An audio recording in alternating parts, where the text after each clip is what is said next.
júni roku 1947 bola loď Orang Medan nájdená bez jediného žijúceho člena posádky.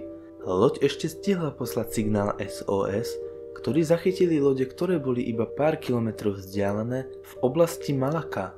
V prvej žiadosti o pomoc bolo spomenuté, že na palube lodi sa nachádza niekoľko mŕtvych tiel, no po pár minútach prišiel druhý signál SOS, ktorý bol stručný a obsahoval iba krátku vetu I die. Lode, ktoré tento odkaz obdržali, boli zdesené a vybrali sa skontrolovať túto loď, no čo našli, bolo ešte strašidelnejšie. Celá posádka bola mŕtva, na celej palube nebola ani jedna kvapka krvi a žiadne stopy po útoku. Keď mal byť Orang Medan prevezený do prístavu na bližšie preskúmanie, vybuchol a potopil sa. A tak sa už nikdy nedozvieme, čo sa stalo s posádkou tejto lodi. V auguste 1994 sa na farme blízko Oakville vo Washingtone stalo niečo zvláštne. Počas normálneho slnečného dňa začala z oblohy padať akási záhadná hmota. Ľudia nevedeli, čo to je, a tak sa rozhodli, že túto zvláštnu hmotu dajú preskúmať do Washingtonu. Než prišli výsledky, farmári zistili, že niektoré zvieratá, ktoré sa dostali do priameho kontaktu s touto hmotou, záhadne umreli. Veď neboli schopní odhaliť, čo to bolo, ale dokázalo sa im zistiť, že táto hmota obsahovala biele krvinky, no nemala žiadne jadro. A tak dodnes zostáva záhadou, o čo sa v ten deň vôbec jednalo. Mary Celeste bola obchodná loď, ktorá bola 4. decembra 1871 nájdená na Azorskom ostrove úplne opustená. Loď bola plne naložená alkoholom a iným hodnotným tovarom, no posádka tam nebola a taktiež chýbali aj záchranné člny, no v tej dobe sa nenašli žiadni stroskotanci a to nevysvetľuje tú najväčšiu záhadu. Prečo by posádka opustila plne naloženú loď v strede ničoho?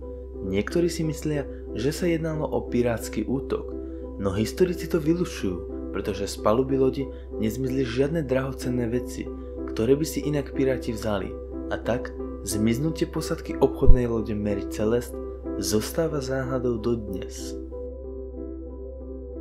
The Black Knight Satellite bol prvýkrát zachytený už Nikolom Teslom v roku 1899, keď obdržal záhadnú frekvenciu signálov, ktoré sa jasne opakovali. A po pár rokoch sa opakovali znova na rôznych miestach. Až v 70. rokoch minulého storočia dokázal astronóm Duncan Lunnan vypočítať, že keď dostaneme tento signál zo záhadného satelitu, tak nás už musí monitorovať minimálne 13 000 rokov. Do dnešného dňa bolo na našej obežnej dráhe vyfotených zo pár fotografií, na ktorých by sa mal tento satelit nachádzať, no NASA tvrdí, že na všetkých fotografiách sa nachádza iba vesmírny odpad z raketoplánov. Dyatllovova výprava patrí určite k tým najzáhadnejším a najsmutnejším výpravám v histórii. Vo februári 1959 sa uskutočňovala mesiac dlhá expedícia v pohorí Ural, kde sa malo 10 dobrodruhov vydať na prieskum.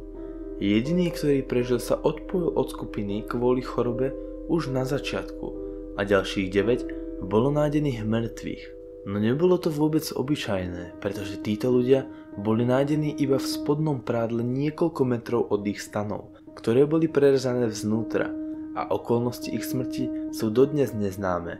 Keby ste chceli, aby som o tejto výprave natočil samostatné video, kde to rozoberiem dopodrobna, určite nechajte like na tomto videu a keď ich tu bude 3000, určite o tom urobím nejaké samostatné video, niečo ako moje dávnejšie samostatné video o Vatikánskom tajnom archíve, no o trochu dlhšie. Ja sa s vami už na dnes lúčim a prajem vám pekný zvyšok dňa. Váš Otomo.